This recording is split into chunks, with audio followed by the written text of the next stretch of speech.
Para desvendar essa arquitetura psicológica, precisamos primeiro abandonar uma ideia que nos foi vendida como verdade absoluta, a de que a interação social é, por natureza, uma fonte universal de energia e recompensa. Para um certo tipo de sistema nervoso, ela não é. Pense no seu cérebro como uma central de processamento de dados. A maioria das pessoas tem um filtro robusto na entrada. Elas conseguem estar em um ambiente com múltiplos estímulos, conversas paralelas, música, pessoas se movendo, e o cérebro delas seleciona o que é relevante, descartando o resto com eficiência. O seu, no entanto, é diferente. O seu filtro é mais fino, mais poroso. Você não ouve apenas a conversa principal. Você capta a microexpressão de desinteresse de um convidado, a leve tensão na voz de outro, a mudança sutil na iluminação do ambiente, de informação social e sensorial é absorvido. Você processa isso tem um custo metabólico altíssimo. Não é uma falha, é uma configuração. Neurologicamente, isso se conecta à forma como seu cérebro responde a estímulos. O cérebro de um extrovertido é menos sensível à dopamina, o neurotransmissor do prazer e da recompensa. Por isso, ele precisa de mais estímulos externos, mais gente, mais barulho, mais novidade. O seu cérebro, sentir por aquele clique de satisfação, é altamente sensível. Uma pequena dose de estímulo já é suficiente. Uma conversa profunda com uma única pessoa pode ser incrivelmente recompensadora. Mas uma sala cheia de conversas superficiais é como tentar beber água de um hidrante. É um excesso que não nutre, apenas afoga. É por isso que a sua casa não é só um refúgio emocional, é um refúgio neurológico. É o único lugar onde você pode diminuir o volume do mundo a um nível que seu processador interno consegue gerenciar sem superaquecer. A visita, nesse contexto, é a personificação do estímulo desregulado. Ela chega e, com ela, uma avalanche de dados não solicitados. Você precisa decodificar o humor dela, antecipar suas necessidades. Será que aceita um café? Está com frio? Preciso puxar assunto ou o silêncio está que até um minuto atrás era o seu ninho de conforto. Você começa a monitorar o ambiente, de repente se torna através um objeto dos olhos a ser julgado. Será que está limpo o suficiente? É confortável para ela? Cada objeto da sua casa, que é uma extensão da sua paz, vira um item no cenário de uma peça teatral onde você é, ao mesmo tempo, o ator principal, o diretor e o roteirista. E essa performance é exaustiva. É aqui que a metáfora do casulo se torna tão precisa. A iluminação, palco existe para o outro. O cenário, sua função, tudo é calibrado para a experiência da plateia. A sua casa-palco te obriga a viver para a plateia. Você se torna o bom anfitrião, um papel socialmente aplaudido, mas que para você é um disfarce pesado. O casulo, por outro lado, não tem plateia. Ele é um espaço de processo interno, invisível, onde a vulnerabilidade não é uma fraqueza, mas uma condição necessária para a transformação. Dentro do casulo você não precisa sorrir, não precisa ser interessante, não precisa sequer falar. Você pode apenas ser. A visita rasga o casulo, ela expõe o processo no meio e te força a performar borboleta quando você ainda se sente inteiramente lagarta. Essa necessidade de refúgio é frequentemente confundida com arrogância ou timidez. Mas não é sobre medo do julgamento ou um sentimento de superioridade. Imagine que você acorda gerenciamento de recursos com 100 unidades de energia. Uma pessoa mais extrovertida pode gastar 20 unidades para trabalhar, 10 para resolver problemas domésticos e ainda sobram 70 para sair, encontrar amigos e se reabastecer na troca social. Você, por outro lado, gasta 50 unidades só para existir no mundo lá fora, no trabalho, no transporte público, nas interações obrigatórias. Sobram 50. E essas 50 unidades são preciosas, destinadas à sua recuperação, aos seus projetos, às pessoas que realmente importam.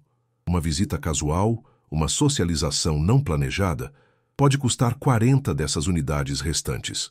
É um custo que você simplesmente não tem como pagar sem entrar no vermelho, sem sacrificar sua paz, sua criatividade e seu bem-estar do dia seguinte. O que nos leva ao epicentro do conflito.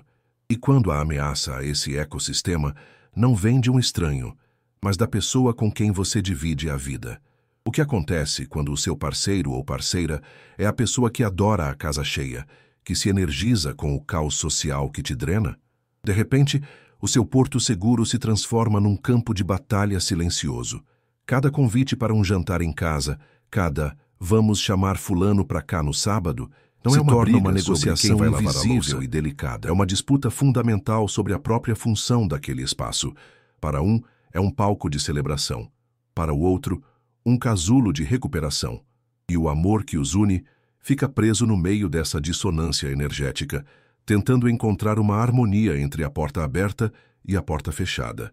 Esse é o paradoxo que transforma um simples gosto pessoal em uma fonte de profunda angústia relacional. E é nesse ponto que entender a sua própria natureza deixa de ser um exercício de autoconhecimento e se torna uma ferramenta de sobrevivência para o seu relacionamento. Nessa arena relacional, a sua necessidade de refúgio se choca diretamente com a necessidade de expressão social do outro. E a linguagem falha. Quando seu parceiro diz, "Vamos chamar o pessoal para um churrasco no domingo", ele está dizendo na língua dele, "Eu amo nossa vida juntos. Quero que nosso lar seja um centro de com as pessoas que eu gosto." Mas o seu sistema nervoso traduz essa frase de outra forma. Você não ouve um convite, você ouve uma intimação. Uma intimação para abdicar do seu único dia de recarga, para transformar seu santuário em um espaço público e para gastar uma energia que você não tem. A sua recusa, por mais gentil que seja, soa para ele como: "Eu não gosto dos seus amigos. Eu não valorizo o que te faz feliz." É uma dissonância Nosso trágica, lar não é para porque ser ambos compartilhado. estão, Em essência, tentando proteger a mesma coisa. A felicidade do casal, a santidade do lar. Mas a partir de perspectivas energéticas diametralmente opostas. Começa então a dança da negociação silenciosa. Você cede, dizendo sim com a boca enquanto cada célula do seu corpo grita não. E você paga o preço. Durante o evento, você se divide em dois. Uma parte sua é o anfitrião sorridente, que oferece bebida, pergunta sobre o trabalho do convidado e ri da piada sem graça. A outra parte, a real, está escondida lá dentro, contando os minutos para o último convidado ir embora, monitorando seu próprio medidor de bateria que despenca em tempo real. E quando a porta finalmente se fecha, você não sente o alívio da paz. Você sente o colapso. É a chamada ressaca social. É uma exaustão da alma. Uma exaustão Um que esvaziamento não se cura com uma completo noite que de te deixa sono, irritadiço, porque não é física, apático e desconectado por dias. Seu parceiro, por outro lado, está eufórico, energizado, dizendo: "Foi incrível, né? Precisamos fazer mais vezes." E nesse momento, o abismo entre vocês parece intransponível. Ou você não cede. Você diz não. E o preço é a culpa. Você vê a decepção no rosto da pessoa que ama. Você se sente inadequado. Começa a se questionar. Um empecilho para O que a há de felicidade errado dela. comigo? Porque algo tão simples para os outros é tão monumentalmente difícil para mim.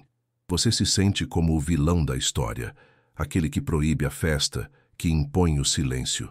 E essa culpa corrói a sua paz interior tanto quanto a visita indesejada. Não importa a escolha, parece que você sempre perde. Ceder significa trair a si mesmo. Recusar significa, aos seus próprios olhos, A primeira palavra trair que o você outro. precisa aprender É a aqui usar, que o primeiro vocabulário para si se mesmo torna e depois sua na única sua relação, saída. É custo de transição. As pessoas não entendem que, para você, mudar do modo casulo para o modo palco não é como virar um interruptor, é como ligar um motor a diesel em um dia frio. Leva tempo, preparação e muita energia. Uma visita surpresa ou um convite de última hora elimina esse tempo de aquecimento. É por isso que a campainha soando sem aviso prévio É o seu sistema causa sendo pânico forçado real, a uma transição não é abrupta, frescura, para a qual ele não está preparado, gerando um curto-circuito interno. A segunda expressão é débito energético. A sua ressaca social não é preguiça, é um débito real. Ao dizer sim a um evento que te drena, você está pegando um empréstimo de energia do seu eu de amanhã e talvez do eu de depois de amanhã. E essa dívida será cobrada na forma de menos paciência, menos criatividade no trabalho, menos capacidade de estar presente para o seu próprio parceiro nos dias seguintes. Comunicar isso muda o jogo. A conversa deixa de ser "eu não quero ver seus amigos" e passa a ser "se gastarmos toda a nossa energia social no sábado, não teremos nada um para o outro no domingo, e o domingo com você é a minha prioridade." Isso nos leva ao conceito que pode salvar o seu relacionamento: a criação de zonas de hospitalidade e terreno neutro. Talvez a sua casa, o seu casulo, não precise ser sempre o palco. A negociação pode ser sobre mover o palco para outro lugar. Amor, eu sei o quanto é importante para você ver seus amigos. E se marcarmos naquele barzinho que a gente gosta? Ou fizermos um piquenique no parque? Eu estarei lá com você, 100% presente, porque não estarei sobrecarregado com a performance de anfitrião no meu espaço de segurança. Isso não é uma fuga, é uma estratégia. É reconhecer que você pode sim participar da vida social do seu parceiro, mas que o local do evento é uma variável crucial na equação do seu bem-estar. É separar o ato de socializar ao articular da invasão do santuário. Você não está mais apresentando um problema, eu odeio visitas, mas sim propondo uma solução que honra ambos. Você está ensinando ao seu parceiro o seu manual de instruções. E mais importante, você está parando de se tratar como um problema a ser consertado. Você começa a se ver como um sistema operacional diferente que requer condições específicas para funcionar no seu melhor. A grande virada é parar de se forçar pela sua necessidade de casa vazia. É entender que a sua forma de amar e de se conectar pode ser mais silenciosa, mais focada, mas não menos profunda. E é essa autovalidação que te dá a força para transformar a dinâmica de conflito em uma dinâmica de colaboração, onde o objetivo não é que um vença o outro, mas que ambos encontrem uma forma de proteger seus espaços sagrados juntos. E aqui, nesse território de autovalidação, você descobre a peça-chave que prometemos no início. A grande revelação não é uma técnica ou um truque, é uma mudança de identidade. Você não é uma pessoa que detesta visitas. Você é uma pessoa que percebe o mundo em altíssima resolução. Pense nisso. A maioria das pessoas experimenta a realidade como se assistisse a um filme em qualidade padrão. Elas captam a trama principal, você, no entanto, assiste à mesma cena em 8K com som surround. Você não vê apenas o que os personagens dizem, você vê a contração mínima do músculo da mandíbula que trai a mentira, ouve a hesitação de meio segundo antes da resposta, sente a mudança na temperatura emocional do ambiente quando uma nova pessoa entra.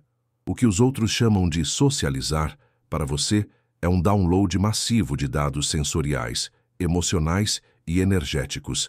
É uma necessidade de ir para a sua sala de edição. Não é uma fuga, é o lugar onde você pega essa quantidade colossal de informações brutas e a transforma em algo, em entendimento, em arte, em empatia, em uma decisão sábia. Seu casulo não é apenas um lugar de descanso, é o seu laboratório. É onde a lagarta do excesso de estímulo se torna a borboleta do insight profundo. Esse é o seu poder. A sua sensibilidade não é uma fragilidade, que valoriza a quantidade de conexões de precisão. Você é um mestre na qualidade da percepção. Você é o amigo que dá o conselho que ninguém mais pensou, porque você ouviu o que não foi dito. Você é o profissional que resolve o problema complexo, porque você viu a peça que faltava no quebra-cabeça. Você é o parceiro que ama de forma profunda, porque você sente as nuances da alma do outro. O que o mundo te ensinou a ver como um defeito social é, na verdade, a sua maior fonte de poder. Mas todo poder exige um gerenciamento sábio de energia. Um carro de Fórmula 1 não pode ser abastecido com gasolina comum e esperar a mesma performance. Da mesma forma, você não pode se expor ao mesmo nível de estímulo social que os outros e esperar não entrar em colapso. A sua casa, o seu santuário, é a sua estação de recarga de alta performance. Proteger esse espaço não é egoísmo, é responsabilidade. É a sua responsabilidade que seu instrumento de precisão seu próprio dom esteja afinado para que você possa, quando escolher, interagir com o mundo, não a partir da exaustão, mas a partir da sua plenitude.